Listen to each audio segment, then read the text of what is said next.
जय शिव शंकर मित्रों, मैं हरीश पांडे आज एक आवश्यक सूचना लेकर के उपस्थित हूँ। लेकिन इस सूचना को साझा करने से पहले आपसे निवेदन करूँगा कि अगर मेरा वीडियो पसंद आए तो लाइक, सब्सक्राइब और शेयर ज़रूर करें। ठीक है, चलिए वीडियो को आगे बढ़ाते हैं। वो ज़रूरी सूचना क्या है?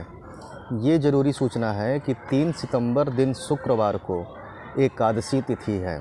जी हाँ, जो लोग एकादशी का व्रत रखते हैं उनके लिए तो ये एक आवश्यक सूचना है, लेकिन जो लोग एकादशी का व्रत नहीं रखते हैं उनके लिए भी ये आवश्यक सूचना है, क्योंकि उन्हें एकादशी के दिन चावल नहीं खाना चाहिए। ठीक है, तो अब एकादशी की जहाँ तक बात आती है, हिंदू धर्म में 2 एकादशी आती है।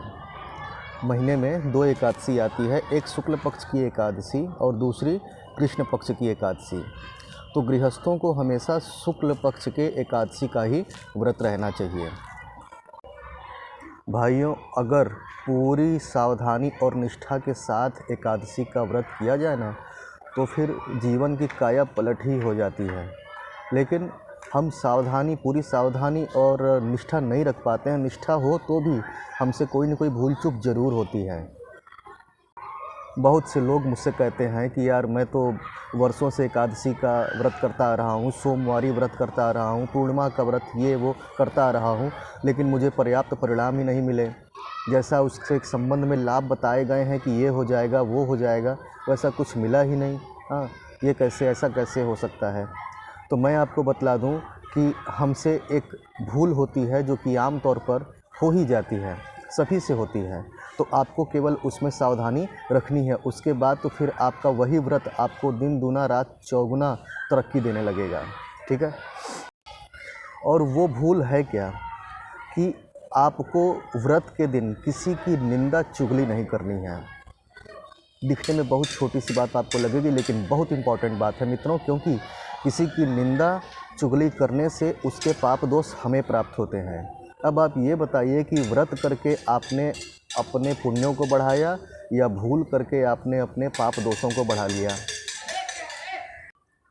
मित्रों, हमें तो अपने पाप दोषों को नष्ट करना है ना, और पुण्यों को बढ़ाना है, क्योंकि हमारी सारी तकलीफ़ें, हमारे सारे के सारे दुख, उनकी जड़ें पाप हैं, दोष हैं।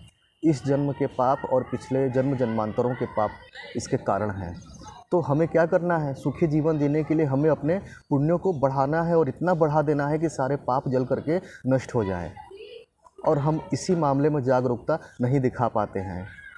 दिखाइए, जागरूकता आवश्यक है। इस तब जा कर के शीघ्र से शीघ्र आपकी समस्याओं का निवारण होना संभव हो पाएगा। तो मैं अभी आपको आगे बताऊंगा कि एकादशी के दिन ऐसा क्या करें कि हमारे जो पुण्य है उनका ग्राफ तेज़ी से ऊपर बढ़े। ठीक है, लेकिन उसके पहले जानते हैं कि एकादशी व्रत की महिमा क्या है, क्यों लोग एकादशी का व्रत रखते हैं। तो मैं आपको बतला दूं कि एकादशी के व्रत के समान दूसरा कोई व्रत नहीं है। ये व्रत भगवान नारायण को अति प्रसन्न करने वाला व्रत है। इस व्रत को करने से अगर आपके पितर नीच योनि में पड़े हुए हैं तो वहाँ से वे मुक्त होकर ऊपर उत्तम योनियों में आ जाते हैं और अपने परिवार पर अपनी प्रसन्नता बरसाते हैं, आशीर्वाद बरसाते हैं, जिसके फलस्वरूप घर में सुख समृद्धि, मान सम्मान, पुत्र आदि में वृद्धि होती है। इस व्रत के प्रताप से भगवान की प्रसन्नता बहुत ही प्राप्त होती है, अच्छी और उत्तम प्रेरणाएं मिलती हैं। मित्रों, एकादशी के व्रत से इस जन्म के और पिछले 7 जन्मों के पाप दोष नष्ट होते हैं। तो ये तो रही एकादशी की विशेषताएं, महिमा। अब आपको क्या करना है इस दिन कि आपके पुण्य प्रताप का ग्राफ ऊपर बढ़े, अत्यधिक मात्रा में पुण्य बने, तब वो आप जान लीजिए। इस दिन आपको क्या करना है कि अपने पूजा स्थल में बैठकर एक दीपक जलाकर विष्णु सहस्त्र नाम का पाठ करना है।